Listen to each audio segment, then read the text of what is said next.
and thank you for tuning into the last FCTV show of the year. I'm your host, Joe Lincoln, and let's dive right in. Today we'll be talking about a variety of topics, but to start out with something that is on every senior's mind: graduation. With COVID-19 ending in-person classes, many are unsure of how these senior-based events are going to work. Let's go to Sam Haney and see what the school district had to say. As the 2020 school year comes to the end, nobody was quite expecting something like this. The COVID-19 pandemic changed how the class of 2020 would view graduation, but that did not stop Floyd Central from trying to make it worthwhile. By passing out signposts to put in the yard, graduation garb for the next updated date, and medals for those who worked hard to get them, Principal Rob Willman has done all he can to make sure this class gets what they deserve, despite the horrid pandemic. Well, as you know, I have a very close personal connection to this class. My son is a senior, and so it means a great deal. I think that I've watched many kids, all of you, grow up since you've been in kindergarten, and age through the years, and grow and develop. I was excited about the way this year was ending up. Graduation this year will be held on July 18th at 10 a.m. if all goes as planned. Administration is not sure what the setting will be and how many tickets each graduate will be given yet, but communication on this will be sent to the emails of students and through the regular mailing system. It is a time of celebration that Willman does not want the class to miss out on. Most senior events such as class night have been digitized and uploaded onto our channel, so be sure to check them out. Although graduation has a date, whether it is in person or digital is to be determined. Finally, prom will not be happening this school year. Be sure to check your student email frequently. Although sports are done for seniors, underclassmen are still training for fall sports. Garrett Gravitt spoke to some of our student athletes on how they're staying ahead of the competition for the fall season. Take it away, Garrett. State champions. It's an elusive title that only the best of the best achieve in their high school careers. It's what shows who reigns supremacy over their sport. Many kids say they want to win state, but our athletes at Floyd Central mean it when they say it. A lot of teams around this area are resting up until their conditioning starts for their upcoming sport, but not ours. Our boys are going harder than ever right now because they know other people are stepping on the brakes. So I interviewed Seth Owens to see what he's doing to stay ahead of his competitors for the upcoming cross-country season. Good afternoon, Garrett. So, we know these are not the most ideal circumstances, but I've been hearing that you've still been getting your running in. Is that true? Yep, I've been running just about every day. How many miles have you been getting in a week? It ranges anywhere from like 60 to 55. It really helps if the weather's nice. But yeah. What else have you been doing besides running? I've been biking and swimming just to take off running, something different. Gotten out there and done some yard work. Not much to do. Are you thinking about doing any time trials soon? Probably not. I need other people on the team to do that with that are also close to my speed, and it's kind of difficult getting 4 other guys motivated, but it's still a possibility. Do you find yourself eating more or less when quarantine comes around? I've been kind of mixing breakfast and lunch into brunch, so probably less, but my mom's still cooking, so that's good. Do you think you'll be ready than other people when cross-country comes around? Yeah, I definitely think so. I improved a lot over the winter. I was kind of bummed to see that I didn't get to show it, but I definitely think I'll be in shape and ready to compete once the fall hits. All right, that sounds great. Thank you for your time, Seth. Now we turn our attention away from the cross-country course to the football field, where Colin Wood explains what he's doing to make sure the Floyd Central Highlanders win another sectional title. The main thing I've really been doing to keep my explosiveness is lots and lots of cone drills. I'll do research on the different drills that I can do and which ones are best for my explosiveness and which ones that I need to actually get faster, and that will help me get off the line when I play next season. I'm still getting lifts in like 3 to 5 times a week, so I'm lucky to have an in-home gym with weights and all that stuff that I need. And then the days that I'm not lifting, I'm usually out working on my agility with those cone drills and with ladder drills and the sprints. My main goal next season is to just get as close as I can to my potential, not for myself, but for my teammates. I don't want to disappoint them. And I also have another goal, which is to get as much field time as I can, because I know it's going to be difficult competing against players that have been playing for years. And this being my first year, it's going to be a challenge.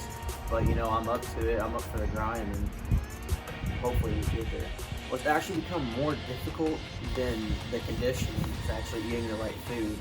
So I got 4 other siblings in total that also need to be fed. So they're out there eating, I'm out here eating, and my parents are just trying to keep their food stocked because it's hard to go out there and get food with it all flying out the shelves.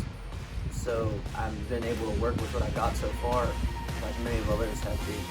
I guess you could say quarantine has made me a better person and a better athlete just because all this time that's been given to me. And you know, like, why not go out and try to work on your game and get a step ahead of the kids that aren't doing that stuff out there. So hopefully I can do all this and it's benefit me. This will be an exciting year for Floyd Central Athletics. With the crisis, it shows how nothing is for certain, and each day could be our last. So we have to make the most out of each day. Man, I wish I could cover FC sports this fall. Definitely looks like there's a bright future for FC's fall season. Our next topic has to do with our Digital Spirit Week. Lucas Hunchman covered our Digital Spirit Week that was held during the last week of April. Dr. Velker organized it so that on Tuesday was Bedhead Day, Wednesday was Take a Picture of Your Workspace, and Thursday was Dress Up for Derby Day. Participants then hashtagged their photos with hashtag FC Spirit Week. Let's see what Dr. Velker had to say about Digital Spirit Week.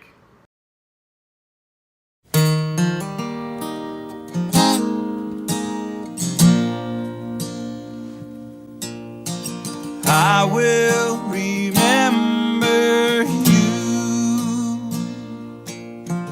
Will you remember me? Don't let your life pass you by, and weep not for the memories. Remember all the good times that we had. I let them slip away from us when things got bad. How clearly I first saw you. I know my kids are seeing their friends through social media, but they're not interacting with other students that are outside their friend groups, and I thought it'd be a good way for kids to be able to do that. I wish we'd have had a better participation, but it was still neat and still made some connections. And I was surprised at the number of likes and retweets we got of people outside of Floyd Central and outside of our building. And weep not for the memories. As you can see, many students and staff members took part of Spirit Week. I think it's safe to say they enjoyed Digital Spirit Week. Speaking of students and faculty, many of us are still adjusting to e-learning. While most of us have the resources, such as Wi-Fi to do our work, some do not. Josh, do you care to explain how some school districts are coping with these difficulties? Of course, Joe. As you mentioned, many schools, many of the students don't have access to the appropriate materials, such as Wi-Fi or electronics. I took the time to dig into this, so let's take a closer look. The effort to control or slow the spread of COVID-19 is both historic and unprecedented. The governor's plan fills 3 pages. He says it is time for the state to go on the offensive. Public schools, they're number 1 on the list of the plan. They're already closed. Holcomb ordered them to stay closed until May 1st and added they may have to close for the rest of the school year. That could be an enormous problem. What started out as a 2-week delay soon became a worldwide shutdown. A vast majority of schools have now resorted to e-learning, an online learning experience so students could still continue their class work from the comfort of their homes. I sat down with Sarah Breeden to tell us about the challenges of e-learning. Working with birth through 3, it's difficult to do it remotely. I mean, obviously, they are not of age to FaceTime, Zoom, or anything like that. So really the videos are more for the parents, to educate the parents to turn around and educate their children. So it's a little bit different than being in the home because I'm not working with the child one-on-one. Part of her e-learning is trying to get a point across on the Wear a Mask initiatives. This small program teaches kids the importance of wearing a mask in society and help better explain the rules. And a lot of them don't understand why now a lot of the adults in their lives or just people out in public are wearing masks. So the whole point is to help parents be able to explain it to their kids. Thanks to teachers like Mrs. Breeden, teachers are still able to keep their students well connected and organized, especially in times of a crisis. So as you can tell, there's still some issues to work out when it comes to e-learning, but I'm sure with time, everything will work out. Exactly. Hopefully after this semester, e-learning won't be an everyday thing. But e-learning doesn't take all day. Don't worry, there's still time to do things you enjoy. A good example would be baking. Our own Kylie Doherty took time to show us some great treats to bake during quarantine. Take it away, Kylie. During this whole coronavirus pandemic, today we will be making homemade chocolate chip ice cream sandwiches. It gives you something to do while stuck in the house. Here are all the ingredients you will need.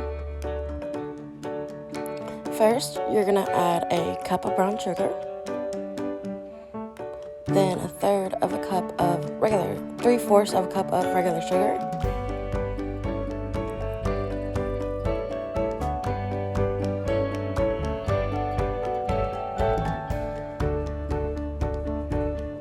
and then a 1/4 cup milk, a teaspoon of vanilla extract, and 2 sticks of butter. I'm sorry, 1 stick of butter. Then you will blend that until fully incorporated.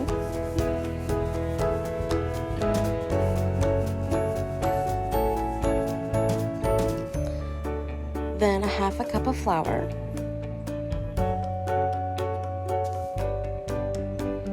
And 2 cups of flour. So 2.5 cups of flour. You will stir this until done.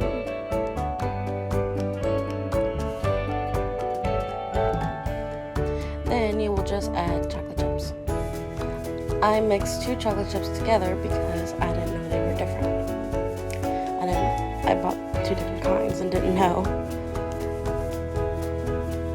You will fold this in.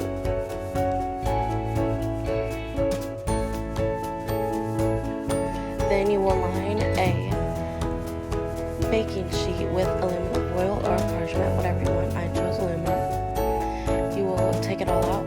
Sorry for lighting, I didn't realize it was messed up. You will spread it through.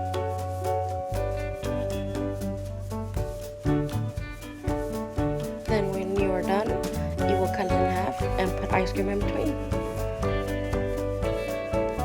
Maybe I'll have to try baking during quarantine. Not sure how well that would go though. Seniors also have been getting creative during quarantine by drawing in their parking spots at school. Many have written goodbye messages or even drawn silly pictures to better represent themselves. Elizabeth Melton checked out the awesome chalk drawings. Let's take a look. Hi, my name is Elizabeth Melton, and I'm a senior at Floyd Central High School. And if you're following the news, I'm sure you know that school's been canceled for the rest of the school year, and a lot of students are upset about that. But in order to have a little bit of happiness, we've gone out here and we've started decorating the parking lot.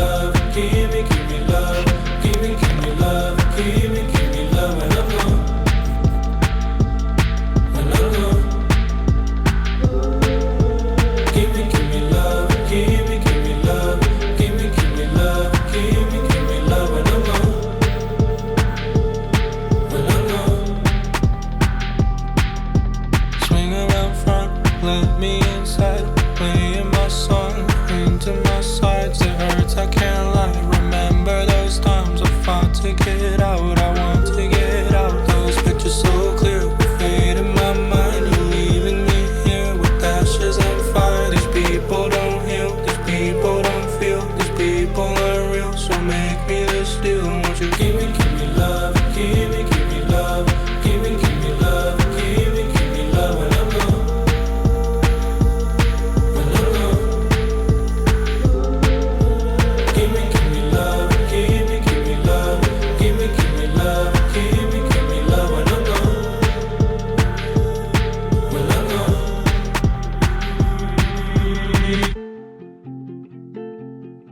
Look into your heart and let me know.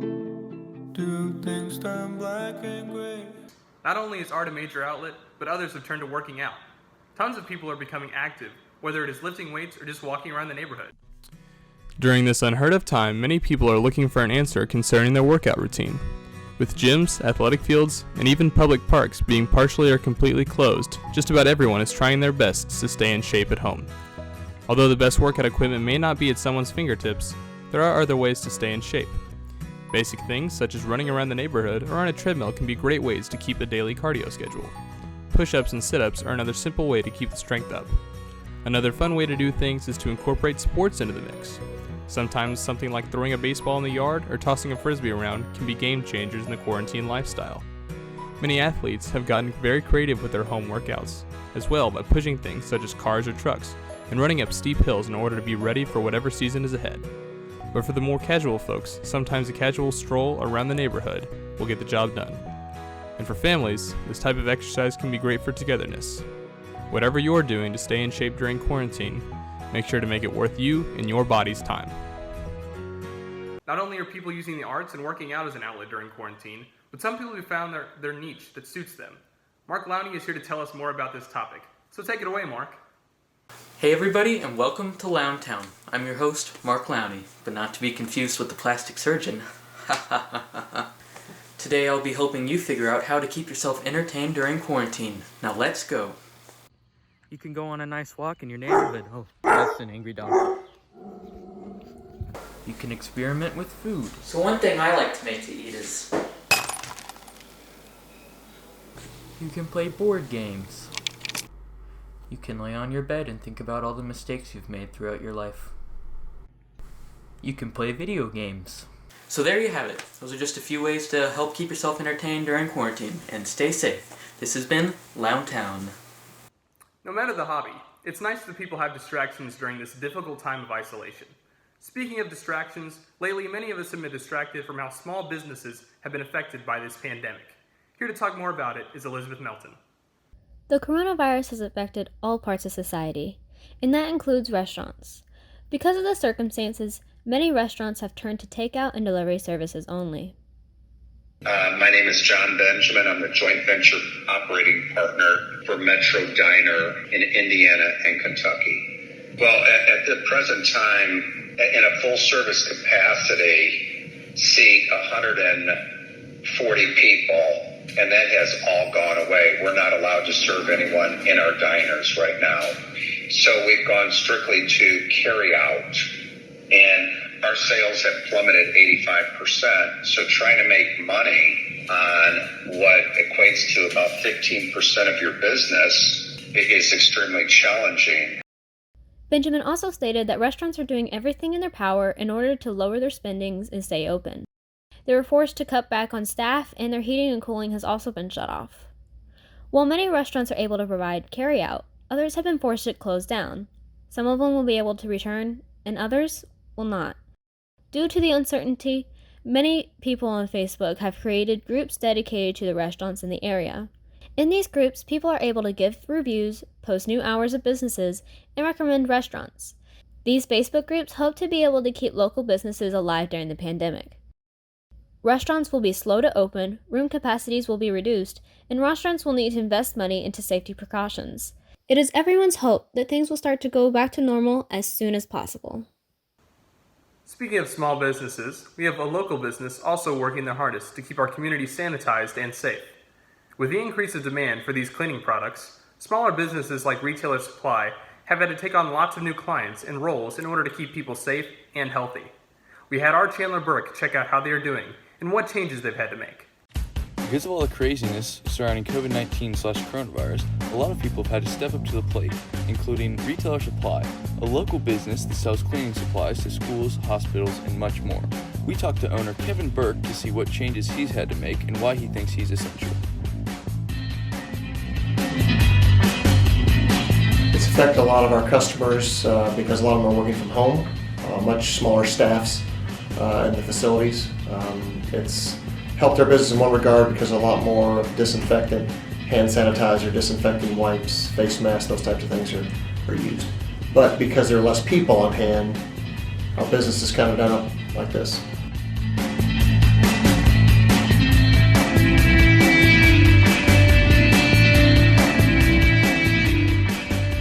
In terms of the office, we certainly have a lot of disinfectant, hand sanitizer, face masks that people have access to and to wear as we're out making deliveries We're waiting on customers. We're not allowing customers to come in the facility this time. We're taking things out to their car, but most of it are delivered on our own trucks. We're essential because of the products that we sell to help clean and disinfect the environments that people work in, from restrooms to office spaces to break rooms.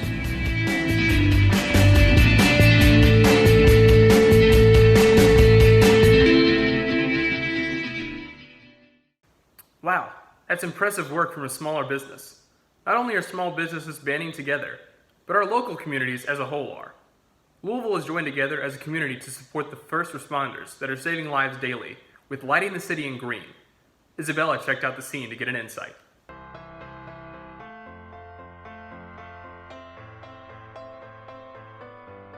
As you drive through Louisville during the day, everything seems normal, but at night, the city glows in a green color. The question is why? Green lights are supposed to resemble all the first responders, such as health workers, people working inside these hospitals, and also people as far as the police officers and firefighters that are out there in the community risking their lives is also. So it's supposed to resemble a thank you note, pretty much, a thank you message to the first responding community. With these trying times, are the green lights actually helping our community? Yeah, I think it really shows the appreciation for all the first responders and health workers and nurses and doctors. I think it gives them confidence and shows that what work they're doing right now is very appreciated, and people are taking note of that. We have never seen cities glow like this before. Why is that? Well, it hasn't been done before is because we have never dealt with a pandemic like this since the Spanish flu in 1918. So this has been a dramatic effect on this whole entire world, and we are at the point where we all just have to support each other, and I think this is the best way to support those people that are in need right now, is to show that uplifting green light of help. I'm so happy to be part of a community that supports each other. It certainly gives me hope for the future. Lately, I've also noticed how different it's been outside. It feels like the earth is a little healthier without all the cars on the road and the slowing of factories. Rafe, don't you agree? That's right, Joe. The air feels a little fresher, the grass is a little greener, and I've done some research and this is what I found. As we all know, this corona stuff hasn't exactly been a carefree 2 months so far. There's been a lot of boredom and loneliness that's come with it. Whether it be not being able to see your grandparents, friends, or even go out to eat, it's not exactly what you'd call a blast. But a topic I've been curious about is, what is some of the good coming out of all this bad? Out of these terrible circumstances, there has to be some kind of positive outcome with all of this negativity. In particular, what good is this pandemic doing for the earth? You've probably heard of the rivers in Venice clearing up and dolphins beginning to swim back up them. This is awesome, but in my opinion, an even bigger one is the reduction of air pollutants. One of the biggest reductions of air emissions has been found in China. Since China's factories and cars have been inoperable, there's been a giant reduction in NO2, aka nitrogen dioxide, which is responsible for a great deal of respiratory problems, especially asthma. New York has also had reduced air pollutants. Methane and carbon dioxide has dropped by 10%, and carbon monoxide has had a whopping 50% slash. Another area that emissions are being greatly reduced is in airlines. There's been around 67 million fewer passengers at the same time this year than in previous years. More and more airline companies are canceling flights on top of the already large number of grounded flights. While these reductions of emissions and greenhouse gases are amazing, they most likely will be short-lived. In the economic crash back in 2008 and 9, emissions were also reduced, but as soon as the economy recovered, the condition of the atmosphere worsened. If we return to our old ways just like we did a decade back, we will be doing irreversible damage to our planet. So a few simple things you can do to help the earth is to consider converting to solar power. Now, I'm not saying a complete shift, rather slowly but surely. For instance, if you had a shed in your yard with 1 or 2 light bulbs, consider investing in a solar panel and a power bank. Also, a very effective way is to vote for officials and figures who have the health of the earth in their policies. These are trying times, so let's do our best to save the world that we desperately want to go back to. So you see, it's not too hard to be conscientious of the planet and its needs. Even during this quarantine, saving the earth is plausible. Absolutely, Rafe. Another way you can save the planet during quarantine is wearing masks you can wash and reuse. Colin Wood actually knows someone who makes masks in bulk, and he spoke with them and learned how to also make at-home hand sanitizer to stay extra safe. Colin, share with us how to be eco-friendly and how to be safe.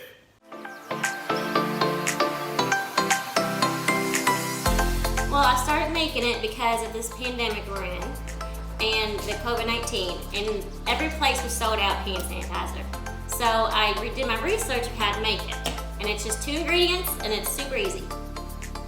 Most people, I believe, just have it on hand at all times. It's something I usually have on hand, just easier just to go make it since it was sold out everywhere. You would take 2/3 of rubbing alcohol, and it's best if it's 90% or higher, but at least be higher than 60. And then you take 1/3 of aloe vera gel, and you mix it together in a bowl, and then you're going to get a funnel, and you're going to pour it into the funnel into the bottle. That's it.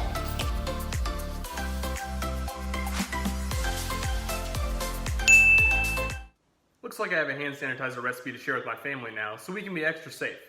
Some people who might really need that recipe, though, are nurses on the front line. Kylie Moore actually talked to a nurse about being a mom and a nurse, and how she stays safe. Isn't that right, Kylie? That's correct, Joe. My cousin is not only a mother of 3 small children, but she's also a nurse working on the front line, so her family is at a higher risk than most. She shared with me some of her tips on how to protect your loved ones during this time, and some information on what's happening around the country. Let's take a look. The coronavirus pandemic. The 3 words that all of us have been hearing nonstop. The world has been on pause, with businesses closed, parking lots empty, restaurants being drive-through only. Yet some people still have to go out and shop to support their families. Every day, nurses around the world are putting on their armor and fighting this virus one day at a time. We talked to family nurse practitioner Leah Jones to see how the inside of hospitals have changed. Everyone that is seen is screened with a temperature check first. Anything 100.5 degrees or higher is considered a fever, and they are seen in our mobile unit, which is parked actually directly outside of our main building. So it acts as a filtration system for our patients, hopefully keeping the well visits well and the sick visits sick.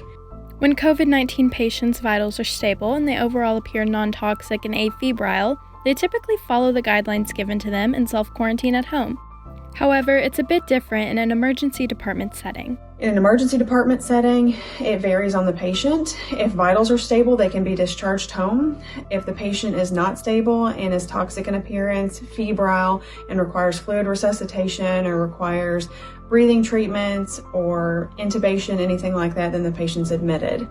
And length of stay depends on patient. While working, these nurses are required to help and care for the sick, which puts them at a higher risk of possibly getting the virus and bringing it home. I think that the general fear of bringing anything home to my family is there, but differently since COVID-19 was brought to the United States.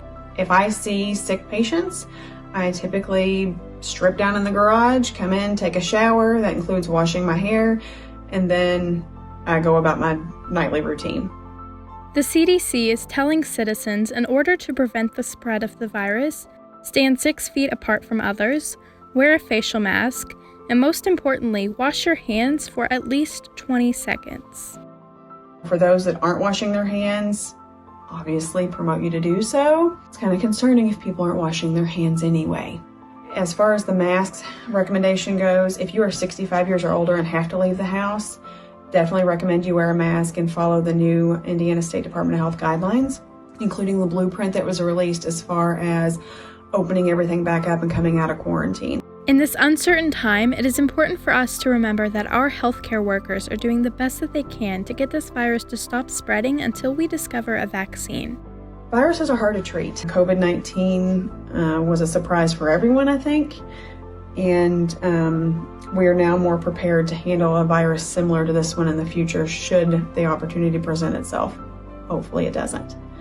The world still has many questions left unanswered due to this virus. One of the biggest being, when will we be able to go back to our normal lives again? None of us know, but I can promise you one thing: we will be back. In these troubling times, it's important to keep our physical and mental health in good condition.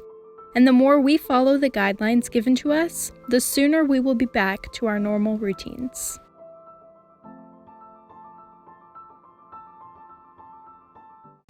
Not only is this a stressful time for the average person, but our frontline workers are going through so much stress also. They are definitely some brave people. All of the essential workers during COVID-19 are definitely troopers. Whether you're a nurse or grocery store worker, thanks for your dedication to the community. I'm Elizabeth Melton. Hi, I'm Gracie Vanover. Sheldon Vanover.